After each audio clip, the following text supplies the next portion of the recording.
Alright, so welcome back dito sa ating channel dito sa Bob's TV. Okay, so ito pag-usapan na naman natin ang isa na namang ka-fake news na ikinakalat na ito pong si Harry Roque, mga kababayan. Alam nyo, wala na talaga silang ibang ginawa kundi magpakalat ng fake news, mga kababayan, para po palabasin na walang ginagawa ang ating gobyerno. No? Ito pong pinost na to ni Harry Roque, mga kababayan. Sabi nga niya dito, tama si Inday Sara Duterte na madaling magpadala ng eroplano. Sabi niya, congrats government of Spain, nagawa ninyo. Wala raw kasi lumilipad na eroplano, sabi ni Bangag at mga trolls niya. Okay?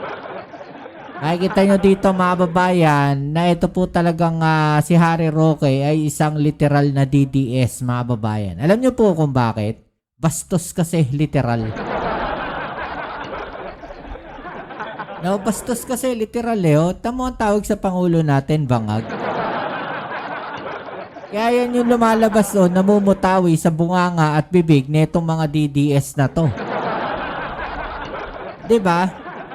Pero ang masaklap niya, mga kababayan, ito po nga nilabas na to ni Harry Roque na pinapalabas niya na tama daw itong si Sara Duterte sa kanyang suggestion na magpadala raw po ng eroplano.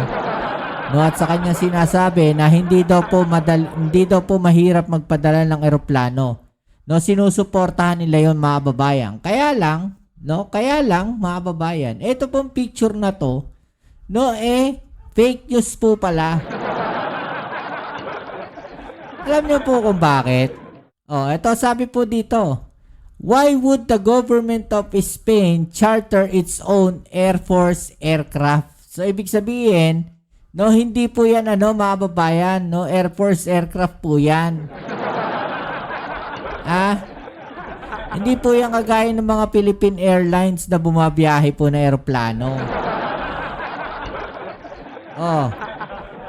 That aircraft is an Airbus A310 or A310 military transport belonging to Spain's Ejército del Aire y del Espacio. The photo circulating online was not taken in UAE evacuating Spanish nationals from Dubai or Abu Dhabi.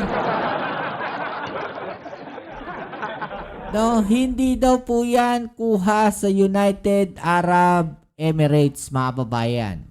Yung eroplano po na yan ng Spain. Saan po kuha yan, mga babayan?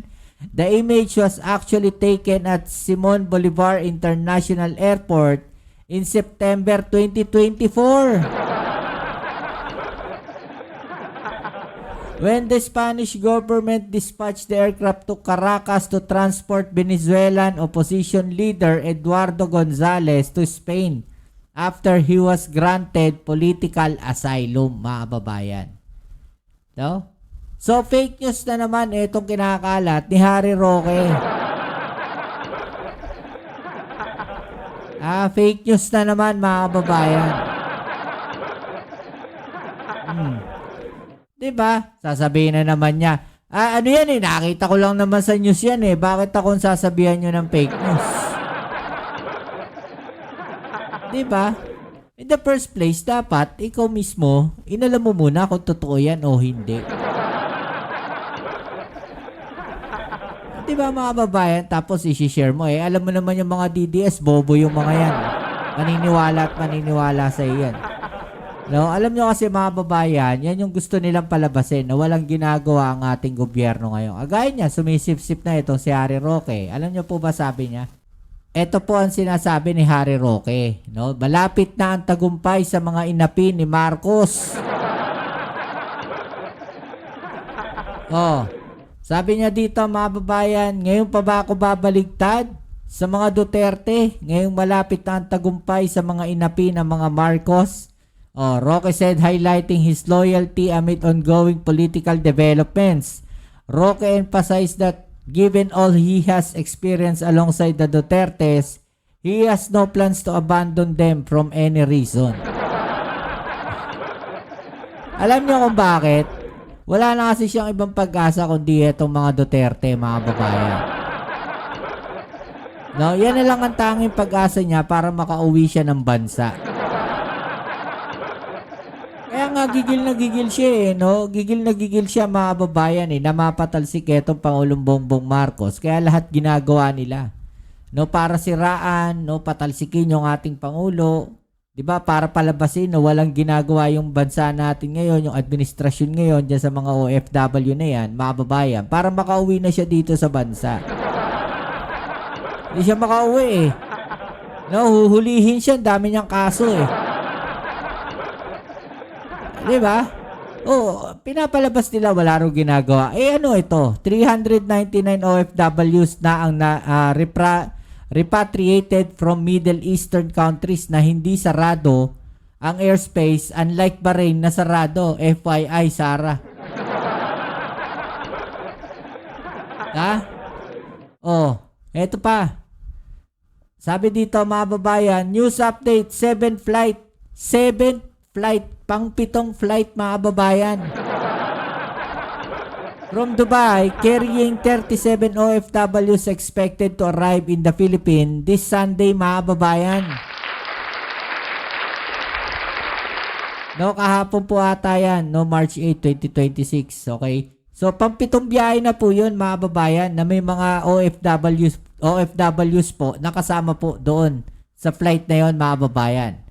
Okay, so hindi po sinasabi mga babayan na lahat po na hindi lang naman po 37 no, yung sakay po ng eroplano na yan na galing po Dubai mga kababayan. Ba magtanong na naman yung mga DDS dyan, bakit 37 lang, laki-laki ng eroplano? Tandaan nyo, hindi lang po yung mga OFW ang sakay niyan mga babayan. Yung iba po dyan nagbayad ng sarili nilang ticket. O yung mga iba dyan, mga tourist, no, mga na-stranded doon, na kailangan na nilang bumalik talaga dahil maiipit sila sa kaguluhan doon. At dahil lumakikitid ang utak na itong mga DDS na to, mga babayan, i-insist na naman nila bakit 37 lang eh, ang dami-dami mga OFW doon. Ito pa, supalpal natin dyan sa mga DDS na yan mga babayan. Okay, so ito pa karagdagang balita mga babayan, no? 90 OFWs at kanilang dependents na apektado ng gulo sa Middle East nakauwi na sa Pilipinas mga babayan. Okay, so again, hindi po lahat OFW yung sakay po ng isang eroplano, ha? O, tuloy natin. May panibagong batch ng mga OFW mula Middle East na nakauwi na sa Pilipinas kasama ang kanilang mga kaanak. Ang ilan umaasa makakabalik pa sa Middle East kapag humupa na ang gulo. May unang balita si Bea Pinlac.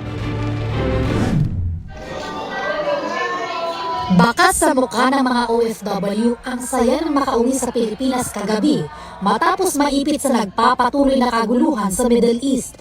70 OFW kasama ang mga kaanak nila ang dumating sa NAIA Terminal 3 mag-alas 10 kagabi sakay ng eroplanong galing sa United Arab Emirates. Ang iba sa kanila mula Bahrain at Saudi Arabia. 33 sa mga nakauwing Pilipino ang kusang nagpa-repatriate sa gobyerno. Most of them are still employed. So, siguro umaasa po sila na pag humupa na yung gulo ay makabalik po sila sa kanilang mga employer. Some are really relieved. May nag-approach, siguro ma-share ko yung nag-approach sa akin na umiiyak. They're really, kasama niya rin yung pamilya niya na nakauwi. And yung iba naman, mas kalmado. But marami ding nag-approach sa amin asking for reintegration assistance. The youngest that I saw was a month-old baby. There are about 3 or 4 kids na nakita ko. And we met a couple, senior citizens who are parents of an OFW. So yun, counted yung dalawang yun as dependents. Sa datos ng DMW, mahigit 400 OFW na at dependents nila ang nakauwi sa Pilipinas galing Middle East simula noong March 5. Ang isa raw sa mga hamon sa repatriation. Siyempre, yung pagsara ng airspace at yung airports, yun ang kailangan nating i-hurdle. We have identified... Diba? Yung pagsara daw po ng airspace at saka airport, mga babayan. Hindi ata alam yan ni Sara Duterte, mga babayan. Kasi para sa kanya, yung ano lang mema lang ba? No, yung may masabi lang siya. No, may masabi lang siya na paniniwalaan ngayon nitong mga DDS na to at gagamitin na yan mga kababayan, no, parang propaganda na. Di ba? Nakita ninyo yun mga kababayan?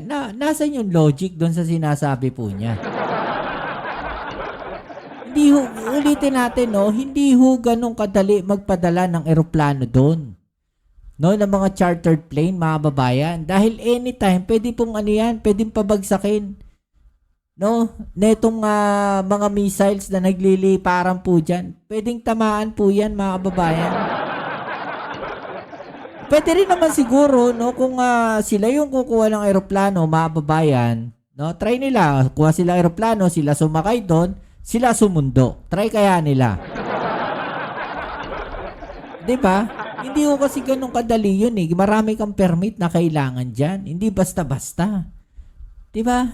Identified in each of these 8 countries who are involved, certain points of exit where OFWs could be repatriated to safer ground and eventually flown back to the Philippines. Oh, 'di ba? Kailangan mo nang bumiyahe mula sa isang area, mga babayan. Mula doon sa lugar nila na magulo, babiyahe muna sila sa isang lugar o sa isang bansa. 'Di ba? Tapos doon sila kukunin doon sa safe na area na 'yon, sa safe na airport na 'yon, mga babayan. Doon pa lang sila kukunin. 'Di ba? So malinaw po ba 'yan doon sa mga DDS? Ha? Hindi rin daw basta-bastang makakapagpadala ng barko ng Philippine Navy para tumulong sa pag-repatriate sa mga Pinoy. It takes longer to journey by sea. That's one. And then yung second nga, it's not advisable at this stage to have a presence of another military Oo, tama. vehicle or ship. Another military presence from another country might complicate the situation. Tuloy-tuloy raw ang paghahatid ng tulong ng gobyerno sa mga Pilipinong nakauwi na ng bansa. Ilan sa paunang tulong sa kanila ang financial assistance at pagsasailalim sa reintegration program. We have already sent rapid response teams or people on the ground in critical areas to set up logistics. Inaasahan daw na mas marami pang OFW ang magpaparepatriate sa gobyerno. Samantala, 11 Pilipino naman ang nakalikas na mula Iran papuntang Turkiye sa gitna ng gulo. Nakatakda silang bumalik sa Pilipinas sa mga susunod na araw.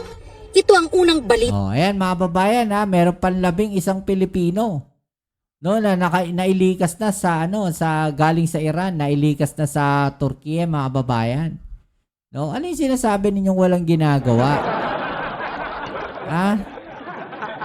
Ito talagang mga DDS na to no? Okay, so hanggang dito na lang muna ang ating video ngayon mga babayan at muli maraming salamat sa lahat ng mga patuloy na nakasuporta dito sa ating channel. Kita-its po tayo sa ating next video. Ito muli ang inyong Kuya Mobs, it's Mobs TV. Peace. Amen.